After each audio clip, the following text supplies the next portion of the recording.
வணக்கம், வணக்கம், வணக்கம் பீப்பிள். எல்லோரும் எப்படி இருக்கீங்க? நலம் நலமறி ஆவல்.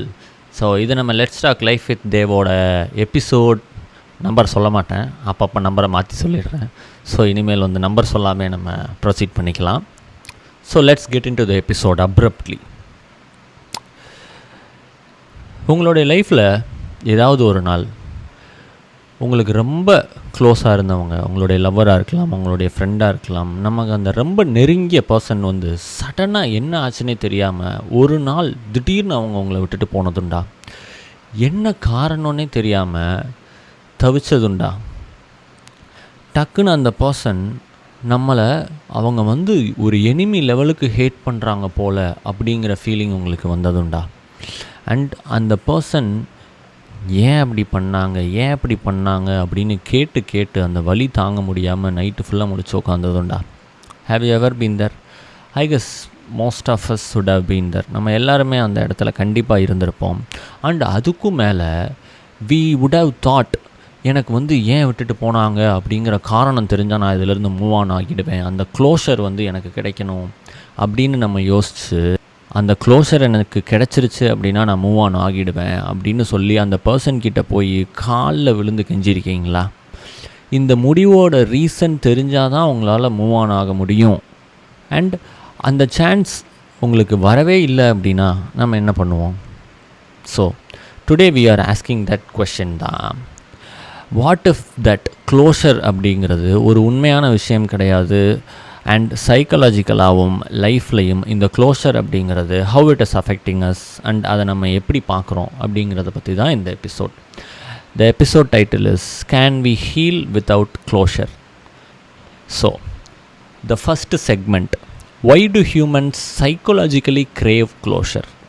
So there is an effect call the Zeigarnik effect. So நம்மளுடைய மூளை நீங்கள் முடிஞ்ச கதைகள், முடிஞ்ச வேலைகள், இது எல்லாத்தையுமே ரொம்ப விவிடாக ஞாபகம் வச்சுக்கிறத விட முடியாத கதைகள், முடியாத வேலைகளை அது மூளை நமக்கு உறுத்தி சொல்லிக்கிட்டே இருக்கும். இதே மாதிரி தான் ஒரு அன்ரிசால்வ்டான ரிலேஷன்ஷிப்பையும் நம்மளுடைய பிரெயின் ட்ரீட் பண்ணும். இப்போது ஒரு வட்டம் வரைகிறீங்க அப்படின்னா அந்த வட்டம் ஒரு இடத்துல போய் பாதிக்கு மேலே முக்கால்வாசியில் நின்றுச்சு அப்படின்னா அந்த வட்டம் க்ளோஸே ஆகாதுல்ல, அது ஒரு ஓப்பன் லூப். அந்த லூப் க்ளோஸ் ஆனால் தான் நம்மளுடைய மைண்ட் அதை க்ளோஸ் ஆகிடுச்சு, அது அந்த கதை முடிஞ்சிருச்சு அப்படின்னு ஏற்றுக்கும். ஆனால் அந்த லூப் க்ளோஸ் ஆகலை அப்படின்னா என்ன பண்ணோம்? நைட்டு 2 மணிக்கெல்லாம் அது என்னாச்சு, அது ஏன் நடந்துச்சு அப்படின்னு யோசிச்சுக்கிட்டே இருப்போம்ல. That is that open loop, இந்த ஜெய்கார்னிக் எஃபெக்ட் அப்படிங்கிறது. ஸோ ஹியூமன்ஸுக்கு பில்டின்டான ஒரு டிஸ்கம்ஃபோர்ட் இருக்கும். எதில் இருக்கும் அப்படின்னா தெளிவின்மை, ஆம்பிகுவிட்டி அப்படிங்கிற ஒரு விஷயத்தில் இந்த ஒரு டிஸ்கம்ஃபோர்ட் எப்போவுமே இருந்துக்கிட்டே இருக்கும். ஸோ எதனால் நடந்துச்சு, ஒய் அப்படிங்கிறதுக்குரிய ஆன்சர் உங்களுக்கு தெரியலை அப்படின்னா உங்களுடைய மூளை அந்த ஆன்சர் தெரியாத விஷயத்தை எப்படி ட்ரீட் பண்ணுன்னா, ஏதோ ஒரு த்ரெட் நமக்கு வருது, அந்த த்ரெட் எங்கேருந்து வருதுன்னு தெரியல, என்ன ஆகுதுன்னு தெரியல, ஏதோ அங்கே அன்ஃபினிஷ்டாக இருக்குது, அங்கே ஏதோ ஒரு அமானுஷ்யமாக இருக்குது அப்படிங்கிற மாதிரி உங்களுடைய பிரெயின் அந்த அன்ஃபினிஷ்டான கதையை ட்ரீட் பண்ணிக்கிட்டே இருக்கும். ஸோ அந்த அன்ஃபினிஷ்டான கதை முடிகிற வரைக்கும் உங்களுடைய பிரெயின் உங்களை சேஃபாக ஃபீல் பண்ணவே விடாது. ஓகே. ஸோ அண்ட் அனதர் விஷயம், நரேட்டிவ் ஐடென்டிட்டி. ஸோ சைக்காலஜிக்கலாக நம்ம ஹியூமன்ஸ் நம்மளுடைய செல்ஃப், இப்போ நான் தயால்தேவ் அப்படின்னு இருக்கேன் அப்படின்னா என்னுடைய செல்ஃபை நான் ஒரு கதையாக தான் பில்டு பண்ணுவேன். சரி, எக்ஸாம்பிள், இப்போது நான் உங்ககிட்ட tell me about your self அப்படின்னு சொல்கிறேன் அப்படின்னா you will be telling me that நான் இங்கே ஸ்கூல் படித்தேன், இங்கே இந்த ஊர்லேருந்து வரேன், இங்கே காலேஜ் படித்தேன், இப்போ இந்த ஒர்க் பண்ணிகிட்டு இருக்கேன், my work involves this and this அப்படிலாம் சொல்லுவீங்களே. ஸோ இதெல்லாம் ஒரு கதை மாதிரி தானே சொல்கிறீங்க. யூஸ்வலாக ஹியூமன்ஸ் நம்மளுடைய செல்ஃபை இப்படி ஒரு கதையாக தான் நம்ம பில்டு பண்ணிக்கிட்டே இருப்போம். அண்ட் இப்போ ஒரு ரிலேஷன்ஷிப் எக்ஸ்ப்ளனேஷனே இல்லாமல் முடிஞ்சிருச்சு அப்படின்னா இந்த கதை ஃபுல்ஃபில்லே ஆகலை அப்படிங்கிறத உங்கள் பிரெயின் திரும்ப திரும்ப சொல்லிக்கிட்டே இருக்கும். சரி, இப்போ ஒரு மூவியில் அந்த எண்டிங் திடீர்னு மிஸ் ஆகி போயிடுச்சு, அந்த இடத்துல ஒரு லெசன் இல்லை, ஒரு எண்டிங் இல்லை, யார் வில்லன்னு தெரியல, அந்த மாதிரி எதுவுமே தெரியல அப்படின்னா என்னடா வசனமே புரியலை அந்த மாதிரி இருக்கும்ல. So that is basically that. And that unfinished narrative ரொம்ப வலியை கொடுக்கும். Because humans are meaning making creatures. இந்த மீனிங் வந்து உங்களுக்கு ஒரு கதையிலேருந்து உங்களுக்கு கிடைக்கல அப்படின்னா அந்த கதை வந்து உங்களுக்கு முடியாத மாதிரி உறுத்திக்கிட்டே இருக்கும். அண்ட் தட் கதை need to make sense for your brain to feel safe. Okay, so there is an attachment theory. எஸ்பெஷலாக ரிலேஷன்ஷிப்பில் நீங்கள் ரொம்ப எமோஷ்னலாக அந்த பர்சன்கிட்ட இன்வெஸ்ட் ஆகிட்டீங்க, ரொம்ப எமோஷ்னலாக அவங்க கூட கனெக்ட் ஆகிட்டீங்க அப்படின்னா உங்களுடைய நர்வஸ் சிஸ்டம் அந்த பர்சன் போனதுக்கப்புறம் ஒரு பர்சனை மட்டும் லூஸ் பண்ணாது, அதோட ரெகுலேஷனை லூஸ் பண்ணிடும். ஐயோ அந்த பர்சன் இல்லை அப்படின்னா நம்ம சேஃபாக ஃபீல் பண்ண மாட்டோம், ஐயோ அந்த பர்சன் இல்லை அப்படின்னா நம்மளால் ஒன்றுமே பண்ண முடியாது அப்படிங்கிற மாதிரி உங்கள் நர்வஸ் சிஸ்டம் பிஹேவ் பண்ண ஆரம்பிச்சிடும். அப்போ தான் என்ன ஆக ஆரம்பிக்கும் அப்படின்னா ஆங்ஸைட்டி வரும், ஸ்ட்ரெஸ் வரும். அந்த ஆங்ஸைட்டி ஓவர் த பீரியடில் it becomes depression. Okay, so coming to the second question, why closure is not always the answer. ஏன் நீங்கள் இந்த க்ளோஷர் எனக்கு வந்து அந்த முடிவுக்கு ஒரு அர்த்தம் தெரியணும் அப்படிங்கிறது ஏன் வந்து எப்போவுமே ஒரு நல்ல விஷயம் கிடையாது அப்படிங்கிறத பற்றி பார்க்கலாம். ஸோ க்ளோஷர் அப்படிங்கிறது இப்போ ஒரு பர்சன் நம்மளை விட்டுட்டு போயிட்டாங்க அப்படின்னா அதுக்குரிய அந்த முடிவில் இருக்க மீனிங் வந்து அவங்க தான் நம்மக்கிட்ட சொல்லணும். ஏன் விட்டுட்டு போகிறாங்க, எதற்காக விட்டுட்டு போகிறாங்க அப்படிங்கிறத அவங்க தான் நமக்கு கொடுக்கணும். That is given to us by that person அப்படின்னு தான் நம்ம நினச்சிட்ருக்கோம். சரி, அது ஒரு கான்வர்சேஷனாக இருக்கலாம், ஒரு சாரியாக இருக்கலாம், இல்லை நான் ஏன் விட்டுட்டு போகிறேன் அப்படிங்கிறத பற்றின ஒரு எக்ஸ்ப்ளனேஷனாக இருக்கலாம், அது எதுவாக வேணாலும் இருக்கலாம். பட் அது வந்து அவங்க நமக்கு கொடுக்கணும் அப்படிங்கிறது தான் வந்து நம்ம நினச்சிக்கிட்டு இருக்கோம். பட் இந்த ரிலேஷன்ஷிப் சைக்காலஜி, அப்புறம் க்ரீஃப், இந்த சோகத்தை பற்றின சைக்காலஜியை பற்றி ரிசர்ச் பண்ணுறவங்களாம் என்ன சொல்கிறாங்க அப்படின்னா, இந்த சோ கால்டு இந்த க்ளோஷர் கான்வர்சேஷன் இருக்குல்ல, ஏன் அப்படிங்கிறது தெரிஞ்சுக்கிறதுக்கு நீங்கள் கடைசியாக ஒரு தடவை பேசணும் அந்த மாதிரிலாம் இருக்கலாம். அந்த க்ளோஷர் கான்வர்சேஷன் அது எப்போவுமே வந்து உங்களுடைய பெயினை வந்து ரிலீவ் பண்ணாது. அண்ட் கான்ட்ராடிக்டரியாக அது என்ன பண்ணும் அப்படின்னா உங்களுடைய பழைய காயங்கள் எல்லாத்தையுமே வந்து அது திரும்ப ஓப்பன் பண்ணி அது திரும்ப குடஞ்சி விட்டுரும். அது திரும்ப உங்களுக்கு இன்னும் அதிகமான வலியை தான் கொண்டு வரும். ஓகே, ஸோ இதில் இன்னொரு ஒரு அன்கம்ஃபர்டபுளான ட்ரூத் என்ன அப்படின்னா, even when people they do get that conversation, ரொம்ப நாளாக கேட்டுக்கிட்டு இருந்திருப்பீங்க, இல்லை சண்டை போட்டு கேட்டுக்கிட்டு இருப்பீங்க, ஏன் எதனால் ஏன் இப்படி பண்ணுறீங்க அப்படின்னு சொல்லி அந்த பர்சன்கிட்ட கேட்டுட்டு இருந்திருப்பீங்க. அப்படி கேட்டும் நீங்கள் கேட்டு அவங்க அந்த காரணம் சொன்னதுக்கப்புறமும் உங்களுக்கு அந்த எக்ஸ்பெக்ட் பண்ண உங்களுக்கு அந்த ரிலீஃப் கிடைக்கல அப்படிங்கிற ஒரு இடம் கண்டிப்பாக வரும். ஏன்னா க்ளோஷர் அப்படிங்கிறது it was never really about that person's word, it was about your nervous system begging to be feel safe. இந்த ஒரு வட்டம் சொன்னோம்ல, அந்த முக்கால்வாசி முடிஞ்ச வட்டம் அந்த ஏன் அப்படிங்கிறத முடிகிறதுக்கு உங்கள் நர்வஸ் சிஸ்டம் வந்து பெக் பண்ணிக்கிட்டே இருக்கும், ஏன் ஏன் ஏன் அப்படின்னு சொல்லி. அது சேஃபாக ஃபீல் பண்ணணும் அப்படின்னா ஏங்கிற காரணத்தை கொடுத்து நீங்கள் அந்த ரவுண்டை வந்து ஃபில் பண்ணணும். ஆனால் அது முடிஞ்சதுக்கப்புறமும் அந்த வலியிலேருந்து உங்களுக்கு ரிலீஃப் கிடச்சிருக்குமான்னு கேட்டிங்க அப்படின்னா கண்டிப்பாக அது கிடையாது. So there is something called manufactured closure. ஓகேவா? So closure that comes from within. Closure அப்படிங்கிறது உங்கள் கிட்டேருந்து வரணும். ஸோ நீங்கள் நீ என்ன பார்த்துருந்தீங்க அப்படின்னா கோபிநாத் கூட ஒரு எபிசோடில் சொல்லியிருப்பார். அது என்ன எபிசோட் டாபிக் எனக்கு தெரியல. பட் அதில் அவர் என்ன சொல்லுவார் அப்படின்னா, க்ளோஷர் அப்படிங்கிறது எப்போவுமே அந்த விட்டுட்டு போன பர்சன்கிட்ட இருந்து கிடைக்காது. அது கிடைக்கும்னு நீங்கள் நம்பிக்கிட்டே இருக்கிறது வந்து முட்டாள்தனம்னு கூட சொல்லலாம்.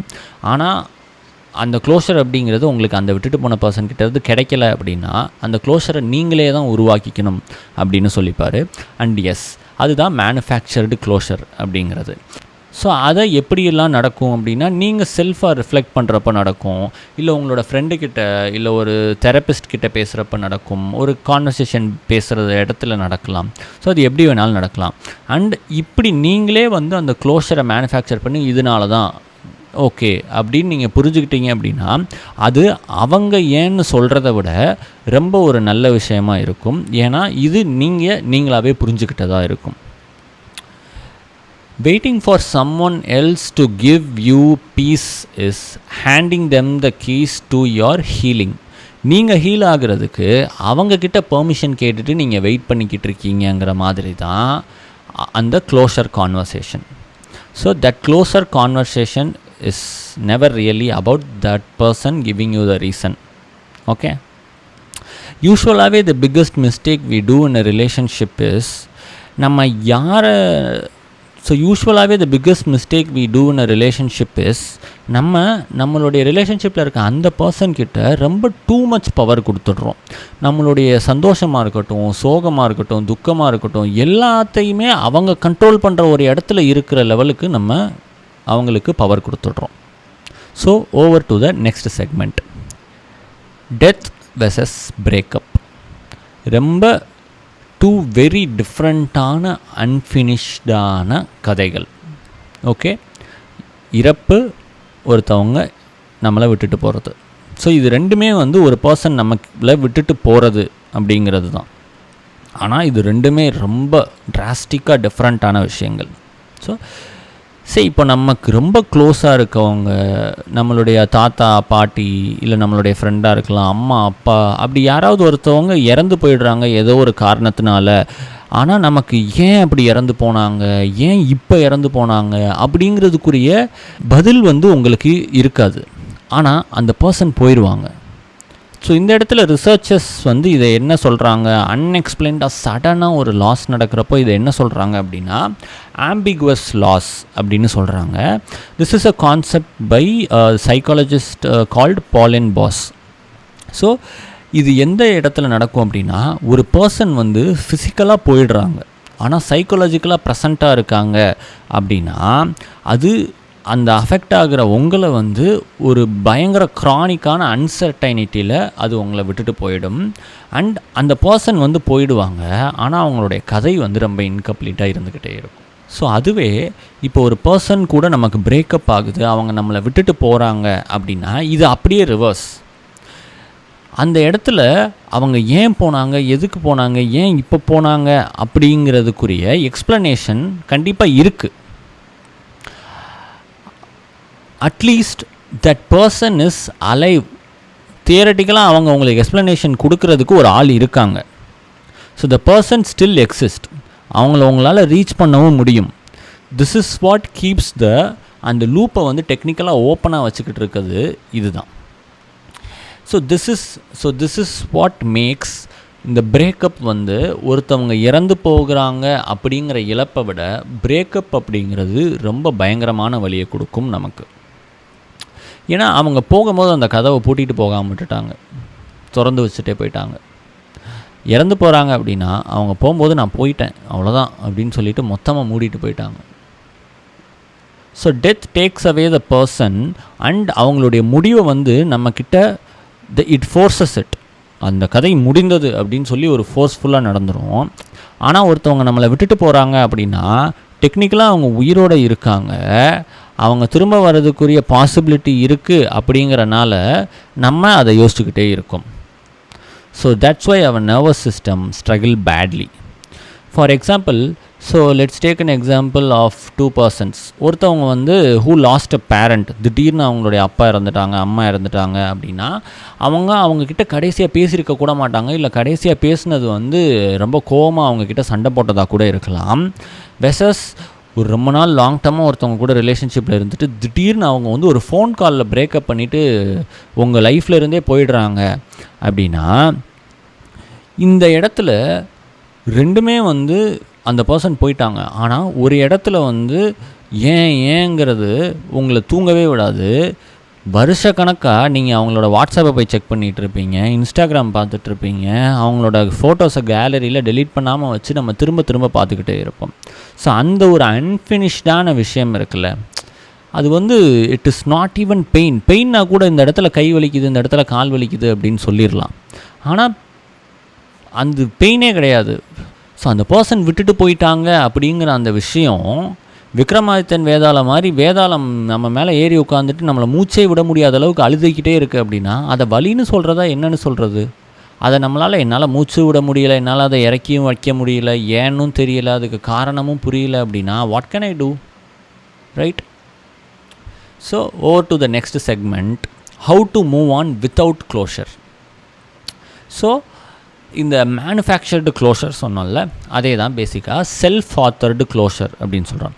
So instead of waiting for an explanation, அந்த விட்டுட்டு போன பர்சனுடைய கதையில் கடைசி சாப்டரை நீங்களே எழுதணும். சரி, அதை எப்படி வேணாலும் நீங்கள் பண்ணலாம். ஒரு லெட்டர், நீங்கள் ஒரு லெட்டர் அவங்களுக்கு எழுதின மாதிரி, அவங்க கடைசியாக அவங்களுக்கு எழுதின மாதிரி நீங்கள் ஒரு லெட்டர் எழுதலாம், இல்லை நீங்கள் அந்த லெட்டரை எழுதி வைக்கலாம். Or a conversation with a therapist or a conversation with a friend.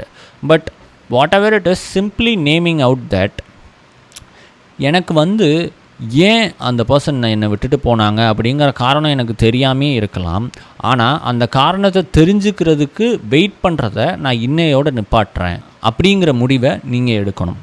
So that is a powerful thing to do and move on with your life. And there is something called radical acceptance. சைக்காலஜியில் வந்து இதை dialectical behaviour therapy அப்படின்னு சொல்லுவாங்க. So நீங்கள் அந்த விஷயத்தை accept பண்ணிடுறீங்க. ஆனால் அக்செப்ட் பண்ணிக்கிறது அப்படிங்கிறது நீங்கள் அதை அக்ரி பண்ணிக்கிறதாகவும் இருக்கக்கூடாது, அதை நீங்கள் மறந்துடுறதாகவும் இருக்க வேண்டாம்.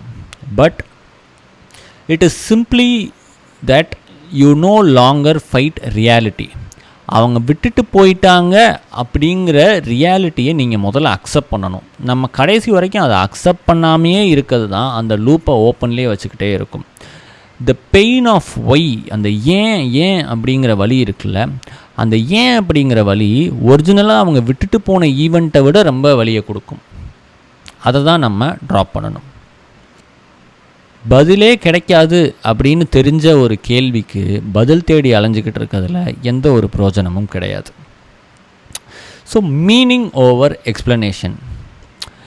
ரிசர்ச்சர்ஸ் என்ன சொல்கிறாங்க அப்படின்னா, நீங்கள் அந்த இடத்துல ஏன் விட்டுட்டு போனாங்க அப்படிங்கிற காரணத்தை தேடுறதுக்கு பதிலாக அவங்க விட்டுட்டு போனனால எனக்கு என்னை பற்றி நான் என்ன தெரிஞ்சுக்கிட்டேன் அப்படிங்கிறத நீங்கள் தேடி அதிலிருந்து ஒரு மீனிங் எடுக்கிறீங்க அப்படின்னா அந்த இடத்துல நீங்கள் மூவ் ஆன் ஆகுறதும் ஹீல் ஆகுறதும் ரொம்ப வேகமாக நடக்கும் அப்படின்னு ரிசர்ச்சர்ஸ் சொல்கிறாங்க.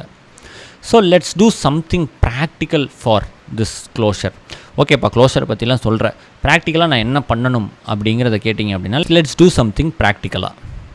ஸோ ஒரு பேப்பர் எடுத்துக்கோங்க, ஒரு பென் எடுத்துக்கோங்க. லிட்ரலாக வந்து நீங்கள் கையில் ஒரு பேப்பர் பென்னை எடுத்துகிட்டு ஒரு சென்டென்ஸ் எழுதுங்க. a sentence that you hoped to hear from them. அவங்கக்கிட்ட இருந்து நீங்கள் கேட்கணும்னு நினச்சதை எதனால் விட்டுட்டு போனேன் அப்படின்னு நீங்கள் கேள்வி கேட்டு அவங்க ஒரு பதில் சொல்லியிருப்பாங்க அப்படிங்கிறது உங்களுக்கே தெரியும். அவங்க ஏன் விட்டுட்டு போனாங்க அப்படிங்கிற காரணத்தை அவங்க உங்ககிட்ட சொல்கிறது, அது என்ன காரணம் அப்படிங்கிறது உங்களுக்கே தெரியும். ஆனால் அது அவங்க வாயிலிருந்து கேட்குற வரைக்கும் உங்களுக்கு மனசாராதில்ல. ஸோ என்ன பண்ணுங்கள், நீங்கள் அவங்கக்கிட்ட கேட்கணும்னு நினைக்கிற கேள்வியை முதல்ல எழுதுங்க. அந்த கேள்வியை எழுதிட்டு அதுக்கு அவங்க என்ன பதில் சொல்லியிருப்பாங்க அப்படிங்கிறது ரொம்ப ஹானஸ்ட்டாக இதனால தான் அப்படின்னு அவங்க சொல்கிற மாதிரியே அதை எழுதுங்க. ஓகே, இதை எழுதி அதை ஒரு 2 தடவை வாசிச்சு பாருங்கள். I am sure you will definitely feel at least a little better after stating that something you already know. ஏற்கனவே உங்களுக்கு தெரியும், அதற்குரிய காரணம் உங்களுக்கு தெரியும், அதற்குரிய கேள்வி உங்ககிட்ட தான் இருக்குது, பதிலும் உங்ககிட்ட தான் இருக்குது. ஆனால் அவங்க போயிட்டாங்க அப்படிங்கிற ரியாலிட்டியை நீங்கள் அக்செப்ட் பண்ணுனா அந்த பதிலை நீங்கள் அக்செப்ட் பண்ணிக்கணும் அப்படிங்கிறனால அந்த பதிலை நீங்கள் அக்செப்ட் பண்ணாமையே இருப்பீங்க. So first accept that reality. So we are at the end of the episode. நம்ம ஃபஸ்ட்டு ஒரு கேள்வி கேட்டிருந்தோம்ல, ஒருத்தவங்க உங்களை வந்து என்ன காரணம்னே சொல்லாமல் உங்களை விட்டுட்டு போனதுண்டா அப்படின்னு ஒரு கேள்வி கேட்டு நீங்கள் வந்து அந்த க்ளோஷருக்காக வெயிட் பண்ணிக்கிட்டு இருக்கீங்களா அப்படின்னு நம்ம கேள்வி கேட்டிருந்தோம்ல. அண்ட் இந்த இடத்துல நீங்கள் புரிஞ்சுக்கோங்க, maybe the closure you are searching for is not something they needed to give it to you. அந்த க்ளோஷர் எப்பயுமே உங்ககிட்ட தான் இருந்திருக்கு, அந்த பதில் உங்ககிட்ட தான் இருக்குது. அந்த ரியாலிட்டி அக்செப்ட் பண்ணிக்கணும் அப்படிங்கிற மைண்ட் செட் உங்களுக்கு வந்தால் போதும், அந்த ரியாலிட்டியை நீங்கள் அக்செப்ட் பண்ணிக்கிட்டால் போதும், அதுதான் real closure. So let me finish this episode with a quote. Hermann Hesse அப்படிங்கிற ஒரு ஆத்தர்கிட்ட இருந்து இந்த quote. Some of us think holding on makes us strong, but sometimes it's letting go. சில நேரத்தில் அவங்கள பிடிச்சி வச்சுக்கிட்டு இருக்கணும், அவங்கள பிடிச்சி வைக்கணும், அவங்கள விட்டுறக்கூடாது அப்படிங்கிறது தான் நீங்கள் வந்து லவ் அப்படின்னு நினச்சிக்கிட்டு இருக்கோம். ஆனால் அதுதான் கிடையாது. Sometimes love is just letting go. The ultimate form of love is letting go. இவ்வளோ தூரம் எபிசோடை கேட்டதற்கு நன்றி. அடுத்த எபிசோடில் உங்களை மீட் பண்ணுறேன். நன்றி, வணக்கம்.